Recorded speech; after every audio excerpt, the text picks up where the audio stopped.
Mabangis pero masarap. Mwah! I-kiss. Sexy time na. Sexy Mega. Para sa mga iniwan sa ere, naku, magrereklamo ka pa. Iniwan na lang ako, bigla. Hindi ko na alam kung saan siya napunta. Para namang hindi ka pa sanay.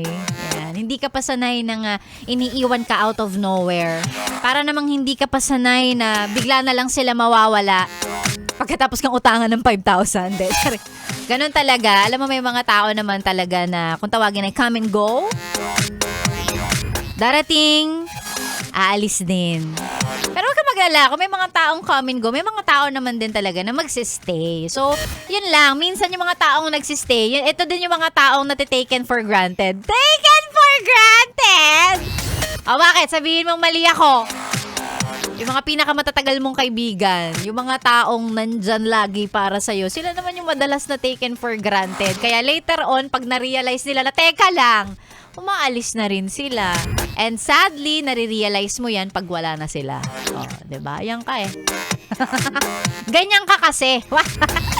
Ay nako, 11:35 sa orasan ni Sexy Megan. Bago ang lahat, gusto ko lang sabihin na ako ay naka-live sa YouTube channel ng Yes FM. Malamang, YouTube channel ng Yes FM. Alam ka naman sa YouTube channel ng Love Radio. Ayan, i-search nyo po on YouTube, Yes FM Manila. Naka-live tayo dyan. Yan. Para nakikita nyo rin na meron kaming YouTube channel, paki-like po, paki-subscribe. Mag-subscribe kayo dyan. Ang dami namin kalokohan dyan. Tsaka para kumita kami. Para kumita kami. Straightforward.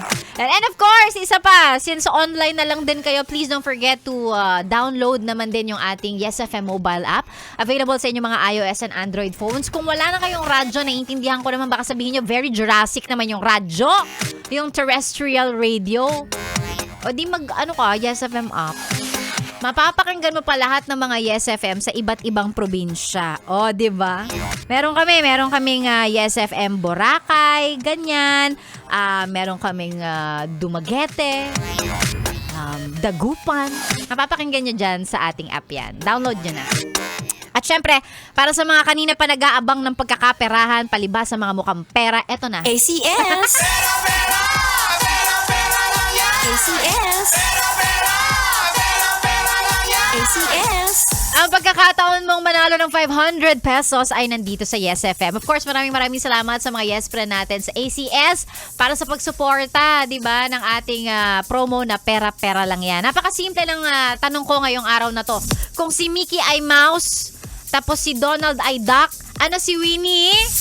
The Pooh, mali. Si Winnie ay isang bear. Siya po ay Winnie the Pooh Bear. So, bear ang tamang sagot. Kaya naman, eto na, iroleta natin ang mga pangalan ng may tamang kasagutan. In fairness, walang sumagot ng Anong bago na? Winnie the Pooh Bear yon. Kaloka. Wrong information ka. Bear si Winnie the Pooh. Eto na. Ang panalo ng 500 pesos ngayong araw na to ay si... tama ang kanyang sagot, Bear. Congratulations, may 500 pesos ka. Agripina Sarmiento. Agripina! I-send mo na ang iyong valid ID at ang iyong GCash number. Send mo na ngayon para maipadala ko na yung 500 pesos mo. Pag hindi mo pinadala, akin na yon. Charing. Congratulations, Agripina Sarmiento. Susunod na po, Maria Morena, kasama mo ngayong tanghali hanggang mamayang alas 3. Ako naman magbabalik bukas alas 9 hanggang tanghali po ulit dito lang sa 101.1 Yes FM. Solid! Happy lunchtime! Ba't nga ba